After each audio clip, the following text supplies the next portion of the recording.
Bareilly GRP ने 2 ऐसे छात्र चोरों को गिरफ्तार करने में सफलता हासिल की है जो ट्रेनों के एसी कोच में यात्री बनकर चढ़ते थे और यात्रियों के सो जाने पर उनका सामान लेकर ट्रेन से उतर जाते थे। पकड़े गए छात्रों के पास से 1 लाख से ज्यादा की नकदी और भारी मात्रा में चोरी किए हुए गहने बरामद हुए हैं। दोनों चोरों ने इस साल जनवरी से अब तक चोरी की 42 घटनाओं को कबूल किया है। मुरादाबाद मंडल के एसपी जीआरपी आशुतोष शुक्ला ने खुलासा करते हुए बताया कि बीते 23 जुलाई की रात को रेलवे के तकनीकी दावा प्राधिकरण के सदस्य एमपी पांडे अपनी पत्नी के साथ विलई से लखनऊ जा रहे थे। जब वह लखनऊ पहुंचे तो उन्होंने देखा कि उनकी अटैची की चेन टूटी हुई है, साथ ही अटैची में रखी नकदी, जेवर और कीमती सामान गायब है। जिसके बाद उन्होंने लखनऊ के जीआरपी थाने में मुकदमा दर्ज कराया, लेकिन घटना बरेली में होने के कारण मुकदमे को बरेली जीआरपी थाने में ट्रांसफर कर दिया गया। वहीं एडीजी और आईजी की घटना के जल्द खुलासे के निर्देश दिए थे, जिस पर सीओ मुरादाबाद के नेतृत्व में गाजियाबाद, बरेली, रामपुर और मुरादाबाद इंस्पेक्टर के साथ 4 टीमों और सर्विलांस सेल को लगाया गया।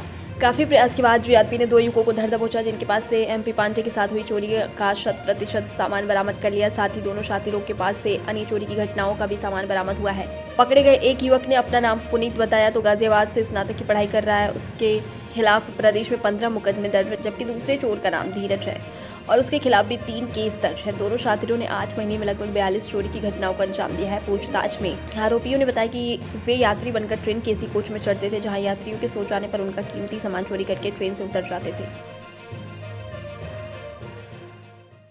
रेलवे के तकनीकी दावा प्राधिकरण के सदस्य श्री एमपी पांडे अपनी पत्नी के साथ दिल्ली से लखनऊ आ रहे थे और जब सुबह उन्होंने देखा, जब उतरने को हुए 4 भाग में, तो देखा कि उनकी अटैची का चैन टूटी हुई है और उसमें से काफ़ी सामान, ज्वेलरी, कैश से गायब है। इस संबंध में लखनऊ जीआरपी पे मुकदमा पंजीकृत किया गया था और बाद में घटनास्थल यहाँ होने के कारण बरेली जंक्शन को मुकदमा ट्रांसफर किया गया। ये मुकदमा काफ़ी हाईलाइटेड हुआ और इसमें हमारे वरिष्ठ अधिकारी श्रीमान एडीजी महोदय, आईजी महोदय सबने समय समय पर अपने विशिष्ट निर्देश दिए और जिसके क्रम में हमने 4 टीमों को बनाया था सीओ मुरादाबाद के नेतृत्व में। इसमें गाजियाबाद के इंस्पेक्टर, रामपुर और बरेली के, मुरादाबाद के इंस्पेक्टरों के साथ सर्विलांस सेल की टीम लगाई गई थी और इन लोगों ने अथक प्रयास करके सर्विलांस सेल की मदद से इसमें 2 अभियुक्तों को चिन्हित किया था, जिनकी गिरफ्तारी कल की गई है आज सुबह 3:00 पर। इसमें इनके कब्जे से काफ़ी मात्रा में जो पांडे जी का केस था उसमें लगभग 100% बरामदगी हुई है। इसके अतिरिक्त रामपुर का एक मुकदमा था जिसमें भी काफ़ी मात्रा में ज्वेलरी गया था, वो भी पूरी बरामद की गई है। इसमें अपराधियों का भारी आपराधिक इतिहास है। इसमें जो पुनीत गंगवार है वो रेलवे में एसी के फर्स्ट क्लास कोचेज में प्राय चोरी करता है। उसके खिलाफ विभिन्न थानों में 18 आपराधिक मुकदमे हैं और जो दूसरा अभियुक्त है धीरज, उसके विरुद्ध भी 3 अपराध हैं। इसमें हमारी टीम ने मुकदमे से संबंधित काफ़ी ज्वेलरी बरामद की है, कैश बरामद किया है। ज्वेलरी में जो पांडे जी का मुकदमा था उसमें एक चैन, एक पेंडेंट लगा हुआ लॉकेट और 5 जोड़ी टर्स बरामद की है, अंगूठी बरामद की है। 1,02,500 रुपये नकद इसमें बरामद किए हैं और दूसरे मुकदमे में 6,000 रुपये बरामद किया है। जो रामपुर का मुकदमा है उसमें भी भारी ज्वेलरी की बरामदगी हुई है।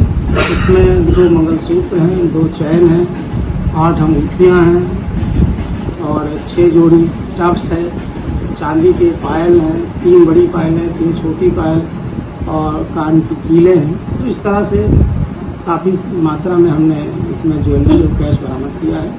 इन अभियुक्तों के विरुद्ध अन्य जगहों पर भी मुकदमे पंजीकृत हैं। उज्जैन में भी इसने 300 ग्राम चोरी की थी सोने की, जब ये लौट रहा था उज्जैन से, तो वो भी मुकदमे में ये वांछित किया जा रहा है। वहाँ के भी आईओ आए हुए हैं जिन्होंने इससे पूछताछ की है। इसी तरह से गाजियाबाद के 2 मुकदमे हैं जिसमें इसने स्वीकार किया है कि उसने ट्रेन में चोरी किया था। उसमें भी आगे पूछताछ करके कार्रवाई की जाएगी। इसको गिरफ्तार करने वाली टीम को 10,000 रुपये नकद मेरे द्वारा पुरस्कार दिया जा रहा है और ये एक अच्छा काम अनुभाग द्वारा हुआ है। इनका मेन पेशा क्या है? मेन पेशा जो पुनीत है ये अपने को स्टूडेंट बताता है, गाजियाबाद में भी कर रहा है, लेकिन मेन पेशा आप देख रहे हैं 18 आपराधिक इतिहास है। पूछताछ पर इसने ये बताया कि जनवरी से अब तक लगभग 42 जगहों पर इसने चोरियां की हैं, डिफरेंट स्टेट्स में, डिफरेंट जगहों पर। हमारे अनुभाग की 4 या 5 चोरियां इसने इस बीच में की हैं। इसके अलावा इसने पंजाब में, मध्य प्रदेश में और अन्य जगहों पर भी काफ़ी संख्या में चोरी की है।